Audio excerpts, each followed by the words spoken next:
Nous acclamons le Seigneur très très fort. Gloire à Dieu.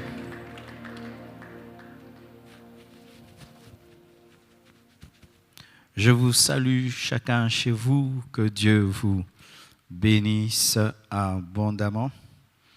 Et je bénis Dieu que vous ayez compris qu'il faut toujours intercéder pour nos lives, parce que maintenant, nos lives sont combattus comme des croisades d'évangélisation. Donc pour mettre une vidéo en ligne, c'est devenu une guerre comme pas possible. Des fois c'est l'électricité, des fois le groupe électrogène, des fois la pluie, la connexion. Tellement de choses et vraiment priez toujours pour nos lives. Le diable ne veut pas que ce que Dieu a déposé dans mon cœur puisse être partagé au corps du Christ.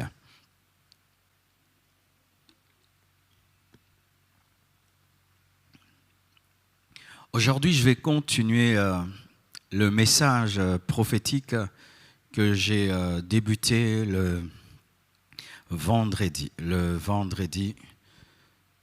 Et le thème de mon message, c'est « Les ténèbres couvrent la terre ». Les ténèbres couvrent la terre. Ésaïe 60, versets 1 à 3. La Bible dit « Lève-toi, sois éclairé, car ta lumière arrive, et la gloire de l'Éternel se lève sur toi. Voici les ténèbres couvrent la terre, et l'obscurité les peuples. Mais sur toi, l'Éternel se lève, sur toi sa gloire apparaît. Des nations marchent à ta lumière, et des rois à la clarté de tes rayons. » J'ai toujours apprécié la sincérité divine. Dieu n'est pas n'est pas positiviste pour être seulement positiviste. Lorsque tu lis le verset 2e, tu peux dire que Dieu est pessimiste. Il dit « Voici les ténèbres couvrent la terre ». Mais quand les ténèbres couvrent la terre, et que c'est le cas, le Seigneur l'admet. Jésus-Christ même, lorsqu'il est venu comme la lumière dans les ténèbres. Lorsque Jésus-Christ est venu sur cette terre, il reconnaît qu'il avait trouvé les ténèbres. Et depuis ce confinement, beaucoup de choses se sont passées. Et le Seigneur m'a dit que le diable a profité de la fermeture des églises pour amener les ténèbres sur toute la terre. Vous savez, lorsqu'on est habitué à faire quelque chose régulièrement, on ne comprend pas sa valeur. Lorsqu'on allait à l'église chaque mercredi, vendredi, dimanche, certaines églises priaient tous les jours. Ici, par exemple, chaque dimanche, aujourd'hui, on pouvait avoir des cultes qui pouvaient rassembler 6 000 à 7 000 personnes. 3 cultes qui se suivent, des gens qui viennent, qui chantent, qui dansent, qui adorent, qui crient à Dieu, qui célèbrent Dieu, qui partent. Encore une multitude qui vient. Tout ça élever un parfum vers Dieu. Changer l'atmosphère de cette avenue. Changer l'atmosphère de Limete. Changer l'atmosphère de Kinshasa. Changer l'atmosphère de l'Afrique. Et changer l'atmosphère du monde. Car l'Église qui prie, qui adore, envoie un parfum spirituel vers le ciel. Et cela influence la terre. Et quand on a fermé les églises, voici ce qui est arrivé, c'est que la plupart des chrétiens étaient habitués à adorer à l'église, chanter à l'église, prier à l'église, jeûner à l'église. Ce qui fait que plusieurs ont perdu leur vie de prière. Plusieurs. Et ça fait quoi? Les temps que nous passions en train de louer et d'adorer Dieu à l'église ont été convertis par des temps passés sur Internet pour suivre des informations sur le coronavirus, sur le Covid-19. Et ça fait que les adorateurs se sont transformés en journalistes. Les adorateurs se sont transformés en partageurs des vidéos. Les adorateurs, les intercesseurs sont devenus des personnes remplies de peur parce que au lieu de prier, d'adorer, de chanter et de célébrer le Seigneur dans nos maisons, nous sommes restés dans nos maisons pour suivre la télévision du matin au soir, connaître les nouvelles, combien de personnes sont mortes, qu'est-ce qui se passe en France, qu'est-ce qui se passe en Italie, qu'est-ce qui se passe aux États-Unis. On l'a fait pendant 3 jours, et puis on l'a fait pendant 1 semaine, et on pensait qu'on va déconfiner d'ici là, et puis on l'a fait pendant 2 semaines, 3 semaines, 1 mois, et nous allons vers 3 mois, 4 mois, et lorsque nous nous renseignons, à certains endroits, ils iront jusqu'au mois de juin, de juillet, d'août, et vous imaginez cette conversion de louange, d'adoration et de prière en temps de distraction, en temps de partage des vidéos, en temps de partage des nouvelles sur le coronavirus. Cela a fait que sur le plan spirituel, la lumière qui était engendrée par la prière, engendrée par la louange, engendrée par l'adoration, a été substituée par des ténèbres démoniaques, des ténèbres sataniques. L'Église, lorsqu'elle priait, lorsqu'elle était ouverte et qu'elle organisait des jeûnes et des prières et que des milliers d'hommes allaient dans les temples célébrer le Seigneur ensemble, ce feu qui était engendré par nos cultes perturbait le monde de ténèbres, perturbait les satanistes, perturbait les occultistes et les magiciens.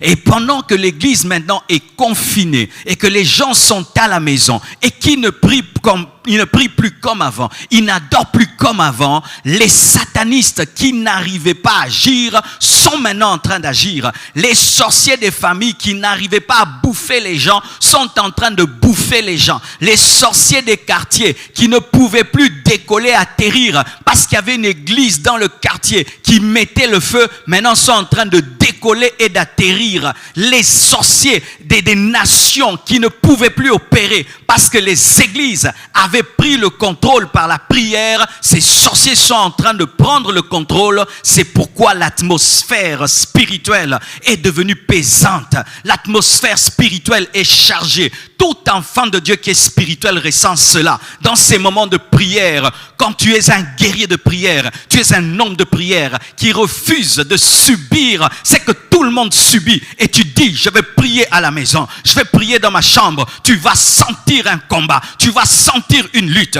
tu vas sentir des puissants de ténèbres vouloir t'en empêcher pour que tu sois comme tout le monde, parce que les ténèbres sont en train de remplir la terre, car le diable est en train de profiter de ce confinement pour atteindre des projets sataniques, occultes sont en train de s'accomplir derrière ce Covid-19. Des projets maléfiques et démoniaques sont en train de s'accomplir derrière la fermeture des églises. Et si les chrétiens ne comprennent pas cela, mes frères, nous allons laisser le diable régner, détruire, anéantir. Et lorsque nous sortirons de ce confinement, nous allons pleurer des morts, pleurer des ministères détruits, pleurer des vies détruites, des familles détruites. C'est pourquoi le Seigneur m'a dit, les ténèbres couvrent la terre.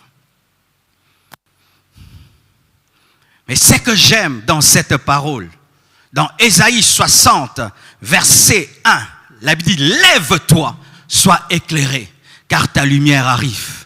Soit la contradiction, alors que les ténèbres couvrent la terre, que sur toi la lumière vienne. Alors que les ténèbres sont en train d'envahir tout le monde, toi sois différent. Alors que tout le monde est dans la distraction, tout le monde oublie de prier, toi prie, toi adore. Sois la différence, sois la lumière dans les ténèbres, et la gloire de Dieu va se lever sur toi. S'il y a des épaisses ténèbres, il faudrait que sur toi, il y ait la concentration de la gloire de Dieu. Et la Bible dit, des nations marchent à ta lumière et des rois la clarté de tes rayons. Car lorsque tout le monde est dans les ténèbres et toi tu es dans la lumière, la sagesse et l'intelligence divine qui sont en toi vont diriger même les chefs d'État, vont diriger même les nations, vont diriger même le monde. C'est maintenant que les vrais enfants de Dieu doivent se manifester. C'est maintenant que les vrais serviteurs de Dieu doivent se manifester. C'est maintenant que les vrais intercesseurs doivent se manifester. Les vrais hommes de prière qui ne prient pas pour être connus, pour être célèbres, pour être acclamés. Non, des vrais hommes de prière qui vont se retirer sur des montagnes et chercher Dieu dans le secret, sans dire je suis sur une montagne en train de prier. Que des bêtises que nous faisons maintenant. Nous ne pouvons plus rien faire dans le secret. Tout il faut montrer, tout il faut dire. Les ténèbres sont en train de couvrir la terre. Avec cet esprit que nous avons, de vouloir que tout se passe sur Internet, tout se passe sur les réseaux sociaux, alors qu'il y a des victoires qu'on gagne dans le secret. Toi et ton Dieu, tu fermes la porte et tu cherches Dieu dans le secret. Tout le monde est en train de partager des nouvelles. Toi, tu entres dans ta chambre et tu fléchis tes genoux et tu dis au Seigneur, arrête cette pandémie, arrête ce confinement. Tout le monde est en train de parler du corona, matin, midi, soir. Toi, tu vas dans ton bureau et tu passes 3 heures du temps, 4 heures du temps dans la prière en disant à Dieu, arrête ceci. Si tout le monde est pareil, alors que les ténèbres couvrent la terre, la lumière cherchera quelqu'un sur qui se manifester et la lumière ne trouvera pas. Lorsque Jésus-Christ est allé au baptême de Jean-Baptiste, la Bible nous dit que le Saint-Esprit est descendu sur lui sous la forme d'une colombe, comme si Dieu cherchait quelqu'un. Et en ce temps, mes frères, Dieu est en train de chercher des hommes, est en train de chercher des chrétiens, des hommes qui seuls devant Dieu peuvent porter le fardeau du monde entier. Des hommes qui seuls devant Dieu peuvent porter toute une nation, tout un continent devant Dieu. Et Dieu les exauce. Sur toi, la lumière descend et des nations marchent à ta lumière. Quand est-ce que les ténèbres couvrent la terre? C'est lorsque le feu diminue sur l'autel. Selon Lévitique 6, versets 12 à 13, dans d'autres versions 5 à 6, le feu brûlera sur l'autel, il ne s'éteindra point. Chaque matin, le sacrificateur y allumera du bois, arrangera l'holocauste et brûlera la graisse des sacrifices d'action de grâce. Le feu brûlera continuellement sur l'autel et il ne s'éteindra pas. Ça, c'est l'Ancien Testament. Déjà dans l'Ancienne Alliance, qui est l'ombre du Nouveau Testament, dans l'Ancienne Alliance, qui était établie par Moïse, qui est moins que Jésus-Christ, le feu de l'Ancien Testament ne devait jamais s'éteindre. Le feu de l'autel de l'Ancienne Alliance ne devait jamais s'éteindre. À combien de plus forte raison? Le feu de la grâce, si le feu de la loi ne pouvait jamais s'éteindre. Si le feu de la loi ne pouvait jamais s'éteindre. Et chaque matin, le sacrificateur devait l'entretenir avec des nouveaux bois. Donc, il y avait toute une garnison, tout un dépôt de nouveaux bois préparés pour que jamais le feu ne puisse s'éteindre. Mais dans le Nouveau Testament, il y a un verset qui est parallèle à Lévitique 6, verset 6, 5 à 6. C'est 1 Thessaloniciens 5 qui nous dit la même chose, mais ça maintenant dans la Nouvelle Alliance. La Bible dit dans 1 Thessaloniciens 5, 16 à 19. Soyez toujours joyeux, priez sans cesse, rendez grâce en toutes choses, car c'est à votre égard la volonté de Dieu en Jésus-Christ. N'éteignez pas l'esprit. C'est pareil à ce que la Bible dit.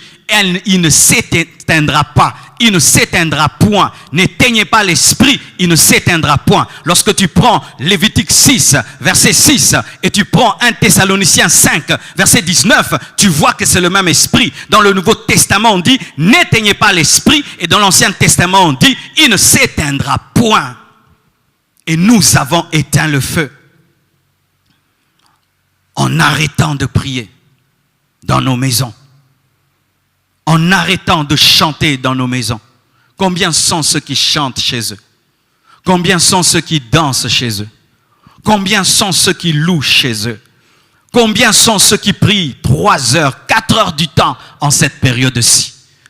Les gens regardent des vidéos de 4 heures du temps.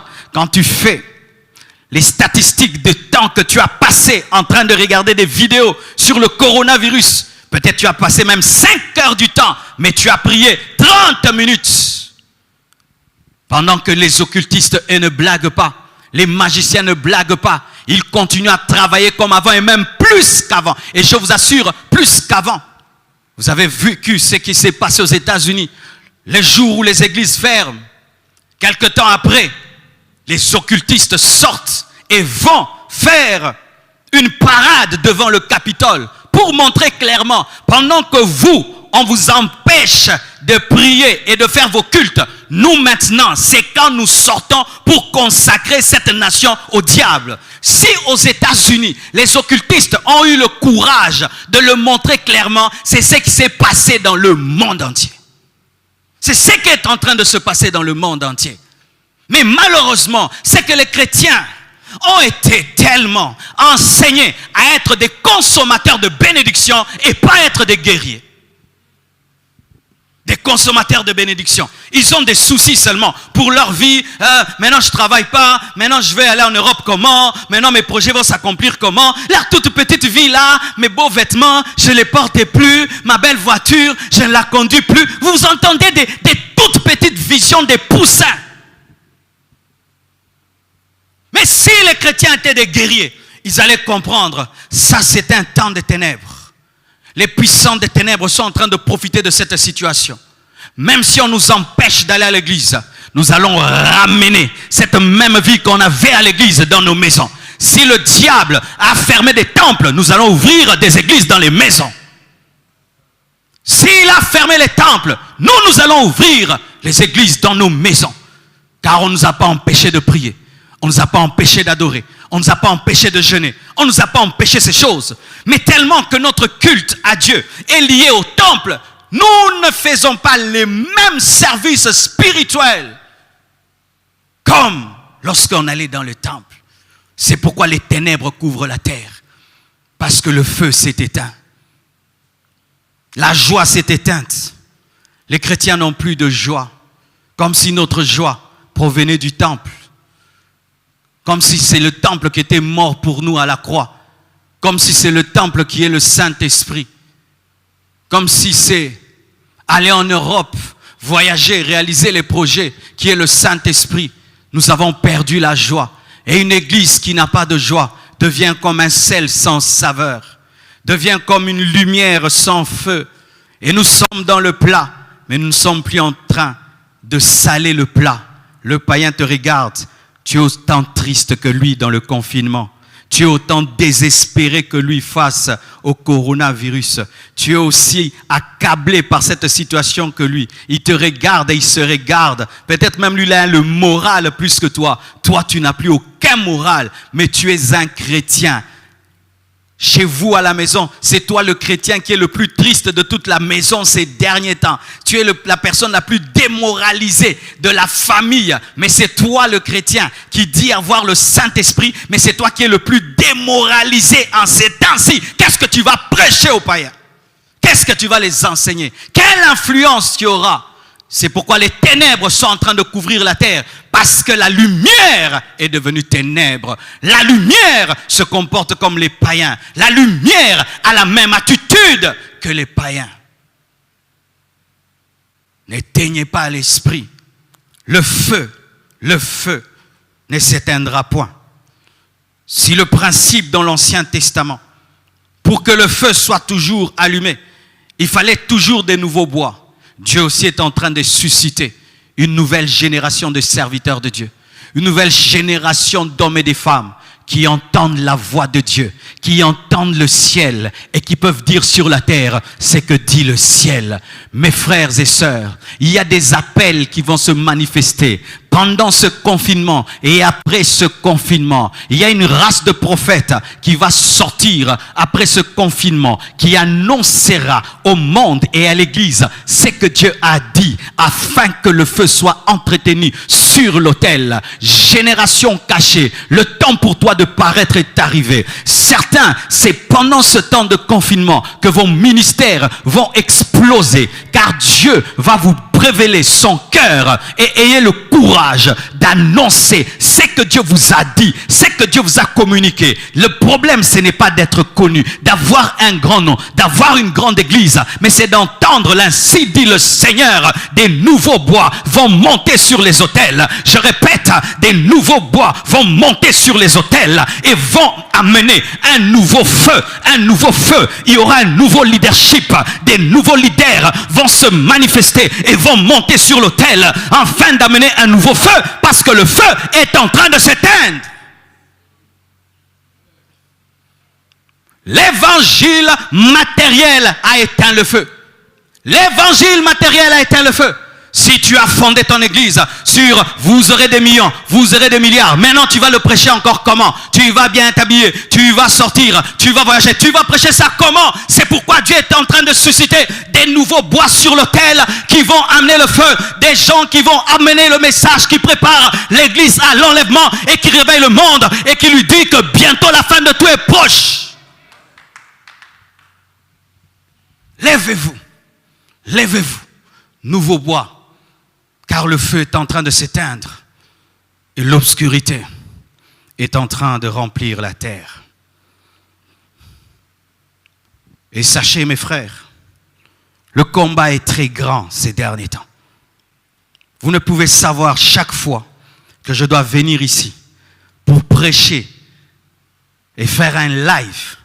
C'est comme si j'avais une croisade d'évangélisation dans un village plein de sorcellerie. Il faut voir le combat que j'ai. Un jour même avant, pendant que tu arrives, tu sens que les puissants des ténèbres ne veulent pas que tu parles. Et je vous assure, ce combat est sur tous les serviteurs de Dieu qui ont reçu ces derniers temps une parole claire de Dieu. Et vous devez les soutenir.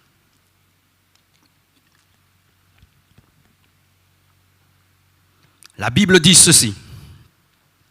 Dans Exode 17, versets 10 à 13. Josué fit ce que lui avait dit Moïse pour combattre Amalek. Et Moïse, Aaron et Hur montèrent au sommet de la colline. Lorsque Moïse élevait sa main, Israël était le plus fort. Et lorsqu'il baissait sa main, Amalek était le plus fort. Les mains de Moïse étant fatiguées, ils prirent une pierre qu'ils placèrent sous lui et il s'assit dessus. Aaron et Hur soutenaient ses mains, l'un d'un côté, l'autre de l'autre, et ses mains restèrent fermes jusqu'au coucher du soleil. Et Josué vainquit Amalek et son peuple au tranchant de l'épée. Lorsqu'Israël devait combattre Amalek, la stratégie c'était quoi?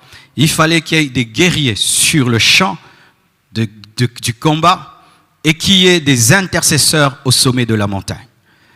Et qu'il n'y ait point un seul intercesseur, mais qu'il y ait des intercesseurs. Au départ, c'était Moïse qui était seul, avec le bâton, symbole de l'autorité spirituelle. Et le grand Moïse a pu, pendant un temps, soutenir Josué. Quand il avait des mains levées, alors Josué avait la victoire. Et quand Moïse se fatiguait, Josué perdait. Alors l'épée de Josué n'avait pas une force personnelle. La force de l'épée de Josué provenait des mains de Moïse. Ce sont les mains levées de Moïse qui donnaient la force aux mains de Josué et de toute l'armée d'Israël. Ce n'était pas leur force, leurs muscles, le fait que c'était des grands guerriers, des personnes aguerries dans la guerre, expérimentées, mais c'était parce qu'il y avait une connexion entre les mains des guerriers et les mains de Moïse. Il y avait une connexion entre la vallée et la montagne. C'est seulement lorsqu'il y a la connexion entre la montagne et la vallée qu'on a la victoire dans la vallée. C'est seulement lorsque l'épée est soutenue par les mains levées que l'épée a la puissance. Et quand ils ont remarqué que Moïse se fatiguait, Moïse n'est pas tombé dans l'orgueil pour dire « Je suis le grand Moïse, j'ai vu Dieu, Dieu m'a parlé face à face, je n'ai besoin de personne. » Moïse a eu l'humilité de s'asseoir sur une pierre qui symbolise Jésus-Christ et d'accepter le soutien d'Aaron et de Hur. C'est alors que Josué a gagné. Sans la prière d'Aaron, sans la prière de Josué, plutôt de Hur et de Moïse, Josué allait mourir à la guerre. Et si aujourd'hui les pasteurs, vous les oubliez, car beaucoup ont oublié même leurs églises, que leurs églises payent des loyers, que leurs églises payent l'eau, que leurs églises payent l'électricité, que leurs églises, même pour faire des lives, il faut l'électricité, il faut le courant, il faut. Vous avez oublié vos églises. Et autant vous avez oublié même vos églises sur le plan financier, certains même vous avez oublié vos églises sur le plan spirituel, autant vous avez oublié vos pasteurs sur le plan financier, vous les avez même oubliés sur le plan spirituel. Vous ne les soutenez plus et vous ne priez plus pour eux. Mais vous vous attendez à voir des pasteurs forts. C'est ça l'immaturité des églises. L'enfantillage des enfants de Dieu. Ils ne soutiennent rien, mais il faut que tout aille bien. Ils se relâchent, mais il faut que tout avance comme avant. Ils ne soutiennent plus, mais il faut qu'il y ait le feu, il faut qu'il y ait la puissance, il faut qu'il y ait l'éclairage, il faut qu'il y ait la connexion, il faut que le groupe électrogène fonctionne, il faut tout, il faut tout. Et si on dit donnez, non, comment vous nous demandez dans les confinements? L'enfantillage, l'enfantillage.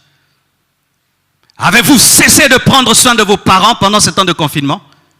Avez-vous cessé de prendre soin de vos maisons pendant ce temps de confinement?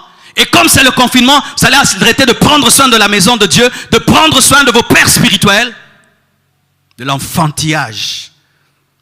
Et vous avez arrêté de soutenir, et financièrement, et même spirituellement. Qui d'entre vous continue à prier pour leur pasteur?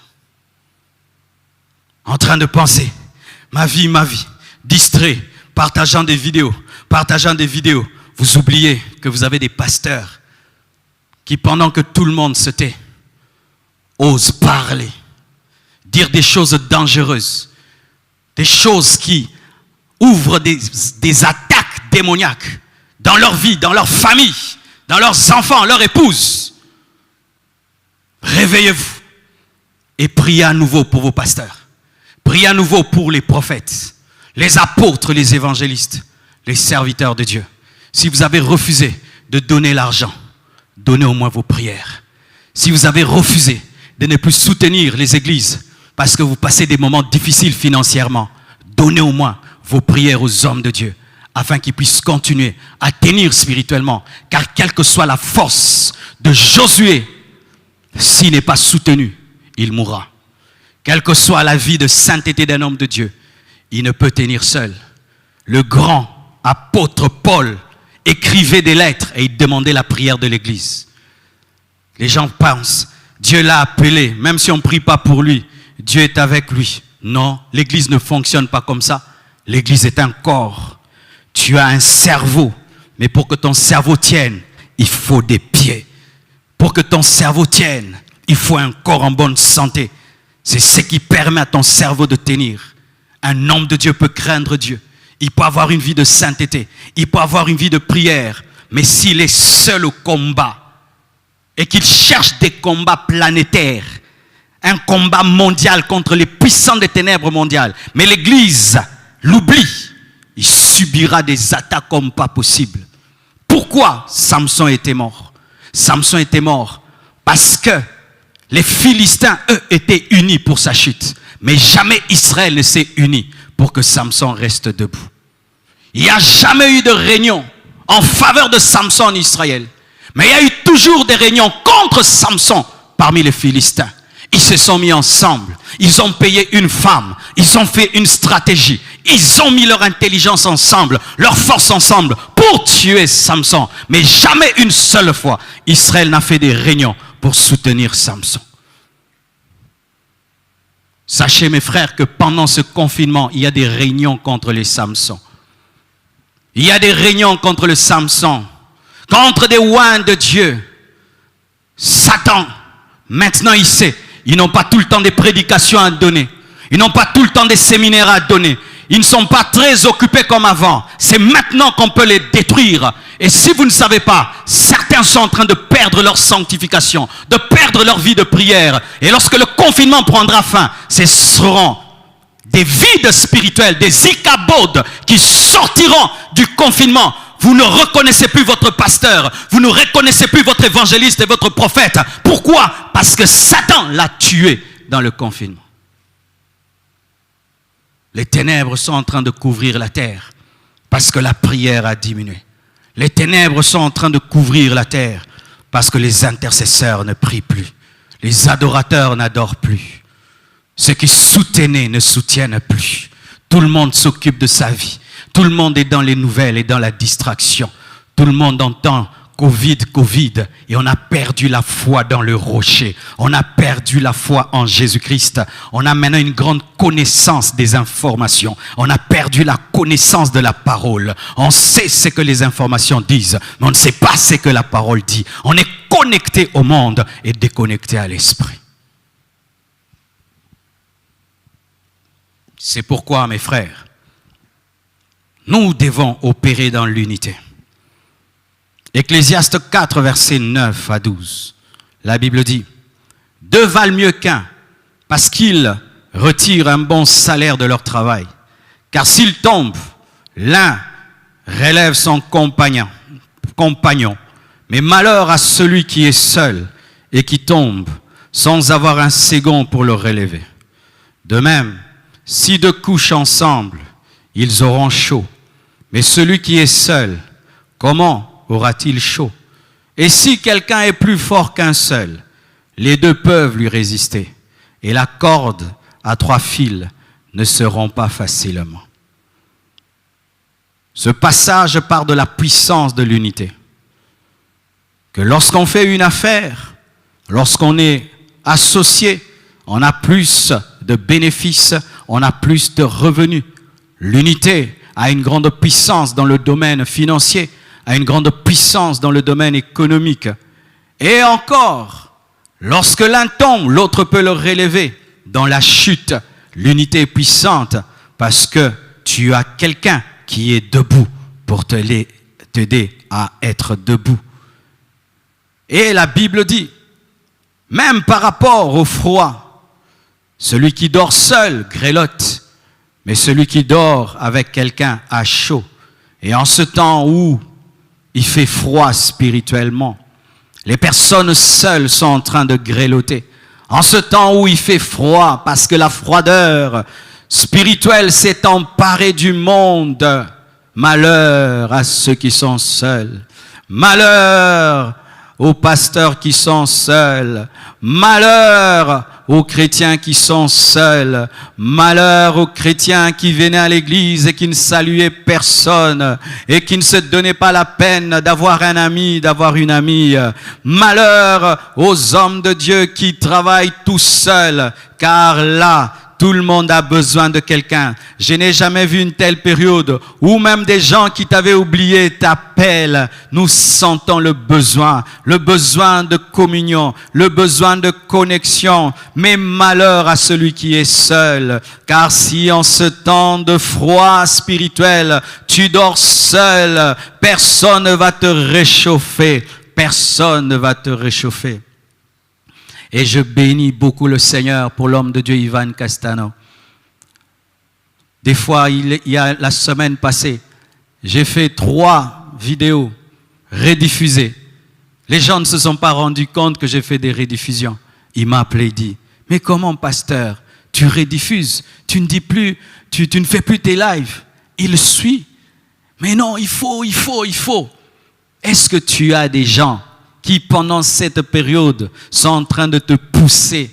Est-ce que tu as un ami en cette période qui est en train de te dire de prier, de lire la Bible, de te sanctifier, ou vous passez le temps en train de vous distraire et de vous distraire et de vous distraire?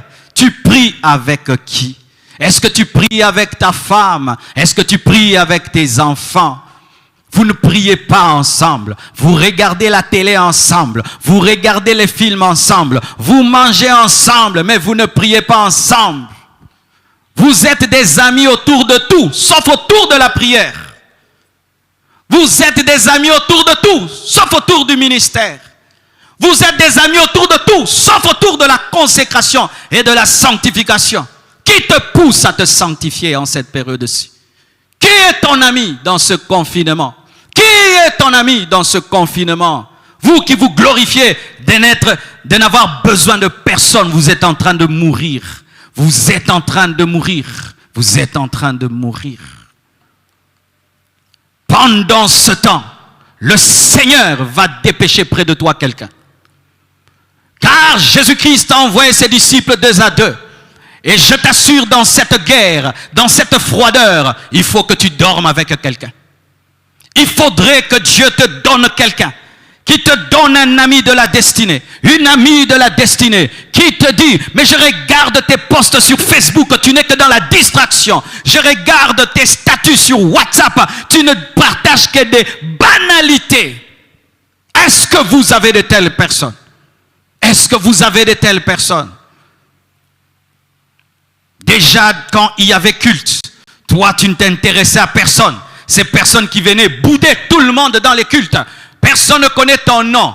Alors, personne ne sait que si tu es malade, personne ne sait que si tu as abandonné Dieu, parce que toi, tu venais au culte, et puis tu partais. Maintenant, qui sait ce que tu es devenu? Des hommes seuls. Dans tous ces milliards d'hommes qui existent sur cette terre, tu n'as même pas un seul ami.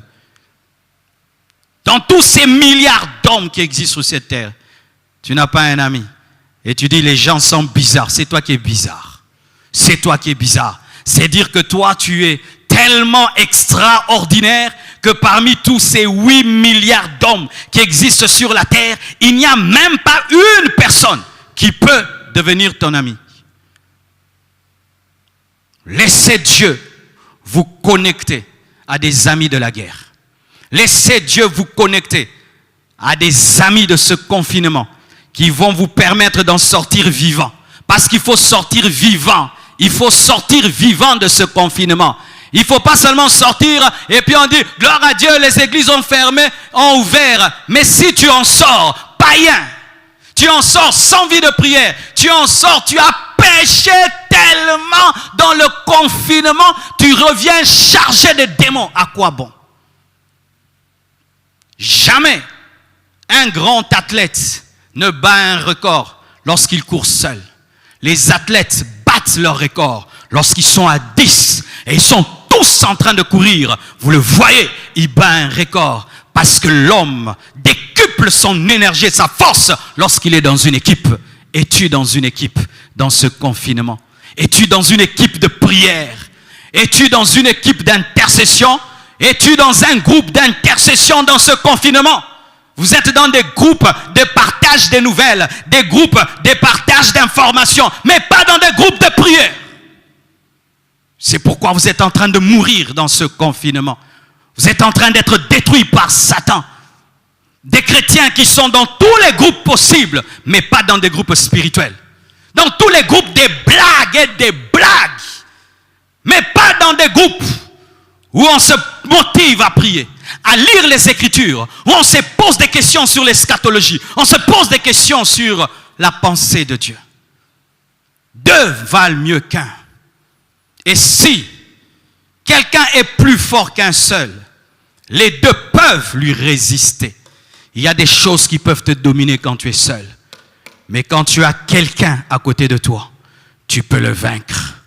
Il y a des puissants des ténèbres qui peuvent te vaincre quand tu es seul. Mais quand tu as un compagnon de guerre, vous pouvez le vaincre. La corde à 3 fils ne se rompt pas facilement. Et j'aime ce passage, j'espère que vous allez aussi l'aimer, qui parle toujours de la puissance de l'unité. Lévitique 26, versets 7 à 8, la Bible dit ceci. Vous poursuivrez vos ennemis et ils tomberont devant vous par l'épée.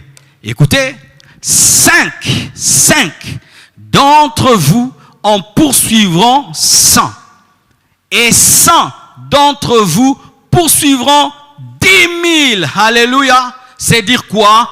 L'unité décuple la puissance de la victoire. L'unité décuple la puissance de la victoire, décuple les résultats. L'unité te permet d'obtenir des résultats que tu ne pouvais jamais obtenir seul.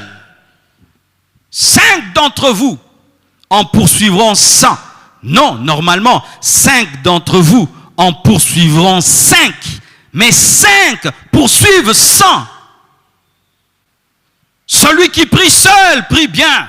Mais celui qui prie avec 5 personnes a plus de résultats. Et celui qui prie avec 100 personnes a davantage de résultats. C'est pourquoi le diable est content, comme les églises ont fermé.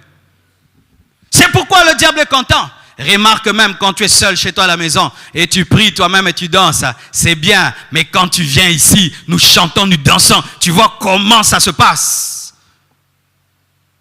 Mais alors, que devons-nous faire? Allons-nous désobéir à nos dirigeants et dire nous ouvrons les églises même si vous dites il y a confinement?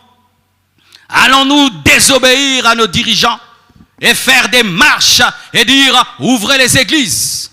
Non, car ce n'est pas parce que nous avons besoin de communion fraternelle qu'au nom de la communion fraternelle, nous allons oublier que ce virus est contagieux et lorsque nous ne respectons pas les règles barrières, on risque de se transmettre la maladie. Alors qu'est-ce qu'il faut faire? Voici ce qu'il faut faire. Il faut que tu te décides de ne pas mourir spirituellement dans ce confinement et de maintenir ta vie de prière. 2, tu dois refuser cette situation. Tu ne dois pas aimer cette situation. Tu ne dois pas trouver normal cette situation. Tu ne dois pas l'accepter. Parce que certains finissent par la trouver normale. Ce n'est pas normal. Nous ne devons pas accepter. Nous ne devons pas comprendre. Tu dois dire, ce confinement ne me tuera pas. J'en sortirai. Ouais. J'en sortirai puissant.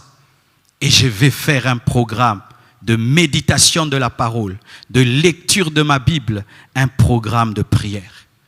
2, le Seigneur m'a dit que nous devons organiser un réseau mondial d'intercession. Un réseau mondial d'intercession. De la même manière, par exemple, sur ma page Facebook, il y a plus de 900 abonnés. Si les 900 000 abonnés qui sont sur ma page Facebook s'entendaient, s'accordaient avec moi pour que tous les jours, à 21h, nous puissions fléchir nos genoux devant Dieu.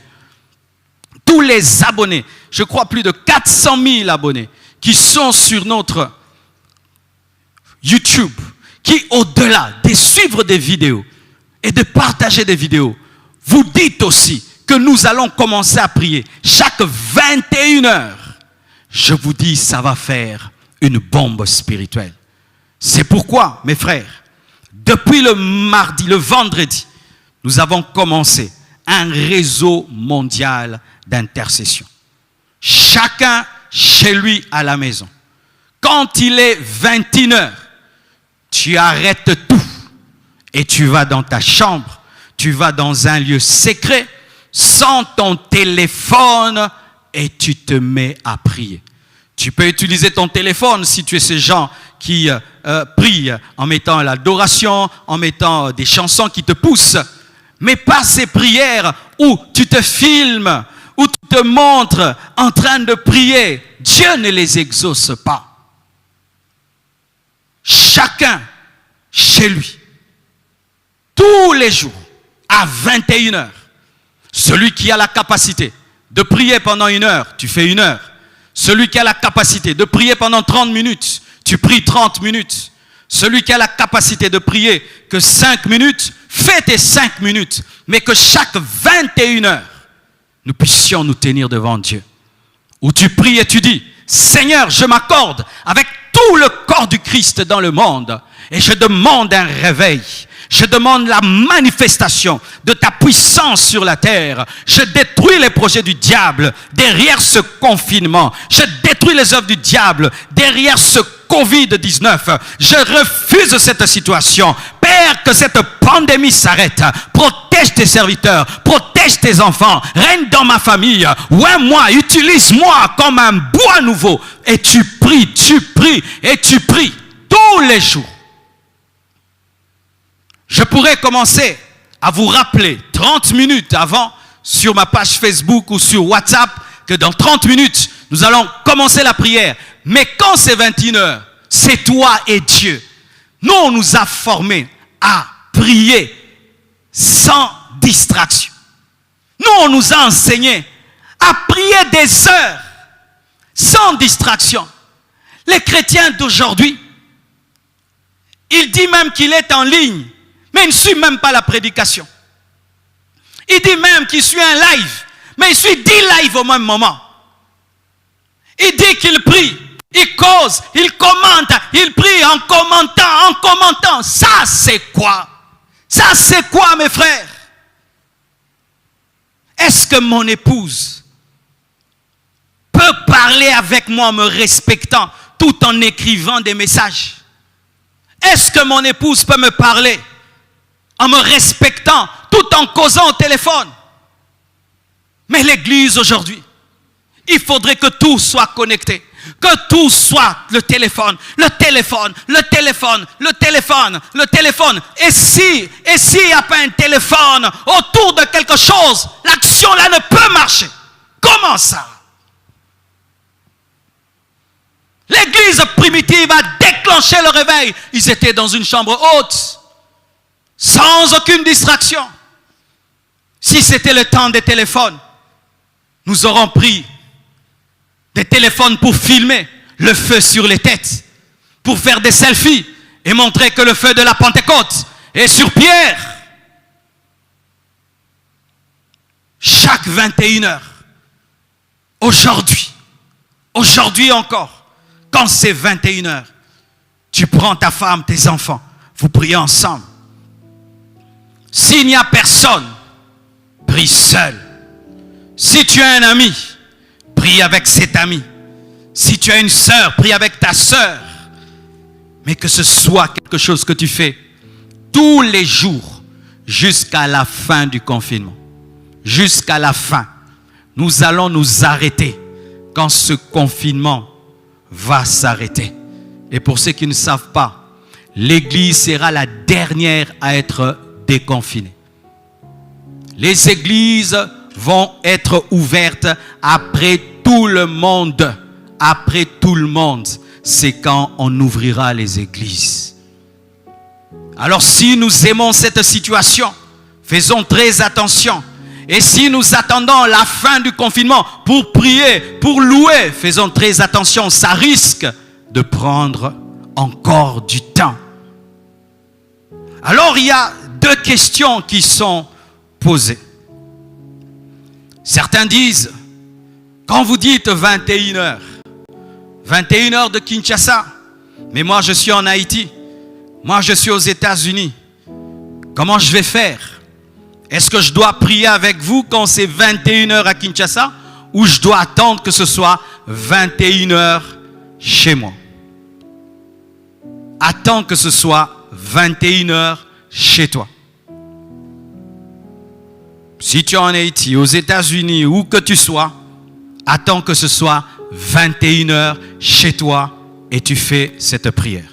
Mais si tu veux te connecter à nous ici à Kinshasa, qui allons prier à 21h, alors tu dois calculer le décalage horaire.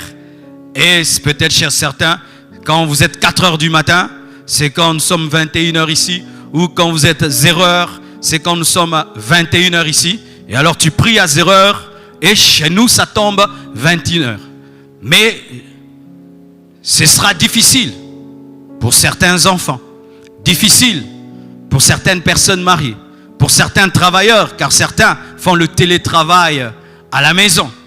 C'est pourquoi, quand c'est 21h chez toi, selon l'horaire que toi tu as. Mais si l'Esprit de Dieu te convainc d'être en accord directement sur le plan du temps avec nous à Kinshasa, alors tu fais le calcul selon le décalage horaire et tu fais ce sacrifice d'être en prière quand nous, ici, nous serons en prière. Pour que les ténèbres ne couvrent pas la terre, l'Église doit s'unir dans la prière. Nous devons mettre de côté nos divergences. Les hommes de Dieu doivent mettre de côté leurs divergences. Nous devons sortir de la lutte du leadership, du combat du leadership et obéir à la voix de l'Esprit. Laissez l'Esprit de Dieu nous conduire et nous diriger, car cette situation n'est bonne pour personne. Que Dieu vous bénisse abondamment et partagez cette vidéo et adhérez surtout à cette vision. Adhère à cette vision et partage ce message et dis à tes amis, chaque 21h, nous allons commencer à fléchir les genoux. Que Dieu vous bénisse abondamment. Alléluia.